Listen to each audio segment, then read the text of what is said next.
This is Jose. Ang sweldo niya, 90,000. Laki, no? Kaya lang, malaki din yung deductions. SSS, PhilHealth, Pag-ibig, tax. Yung tax niya parang sweldo na ng isang tao. So, ang take-home pay niya, 73,000 na lang. Lahat ng gagastusin niya may buwis din, 12%. So, kukunin natin yung 12% dito. That's 8,800 na VAT. So, galing sa salary ni Jose na 90,000, ang value na lang ng pinaghirapan niya sa isang buwan ay nasa 64,000. Magkano yung mapupunta sa gobyerno? Itong 13K, pati itong 8,800. So, nasa 22,000. Ngayon, paano makakasiguro si Jose na itong pinaghihirapan niya every month ay hindi ibubulsa ni Eme at hindi rin mapupunta sa mga tao na kagaya ni Clarice? Tulungan natin siya. Una, alamin natin, sino ba yung sangay ng gobyerno na tumutulong magdesisyon kung saan mapupunta yung taxes? It's the senators and congressmen. Pareho silang gumagawa ng batas. Ang pinagkaiba lang, senators are on a national level, while Congress are on a local level. Mahaba tong proseso na to, pero sisimplihan ko lang. Pag nag-propose yung president natin ng budget para sa taon, ang nag-i-evaluate niyan ay ang senators at ang Congress. Ang pinag-uusapan nating budget dito ay ito.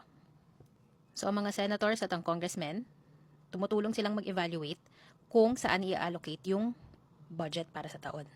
Trabaho din nila na siguruhin ang budget na na-allocate or binigay sa mga government sectors ay ginagamit para sa mga mamamayan at hindi lang pansariling pakinabang ng politicians o ng mga kamag-anak nila.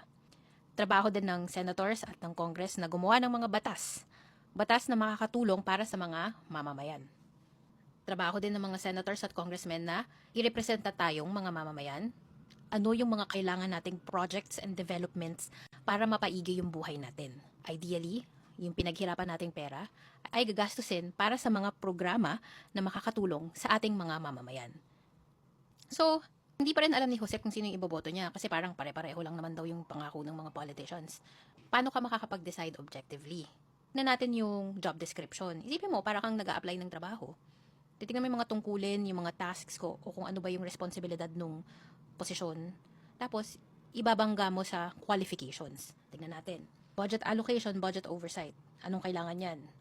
Nakapag-aral tungkol sa ekonomiya, business, makakatulong din ng finance kahit papano, public administration. Trabaho ng senators at ng Congress ang paggawa ng batas. Paano ka makakagawa ng batas? Dapat may alam ka sa batas. Pwedeng lawyer or nag-aral ng political science. Dati nang nasa public service, so may alam na sa mga batas. Public service and development. So, dapat yung kandidato may kaalaman or experience sa social science, dating nasa healthcare industry o kaya nasa education. Madaming paraan para ma-evaluate yung candidate. Alam kasi nating lahat sila dadaanin tayo sa emosyon. Kailangan nating maging matatag. Kailangan nating maging objective.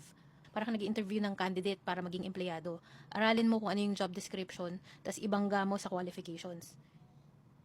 Kailangan natin bumoto. Ang dali sabihin na pare-pareho lang yung politicians, na wala nang pag-asa. Yan ang gustong mangyari ng mga political candidates kagaya ni Eme.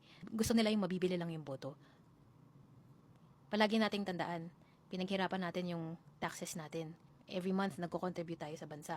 We have every right to vote. We have every right to demand what's best for us and for our country. Sana malinaw.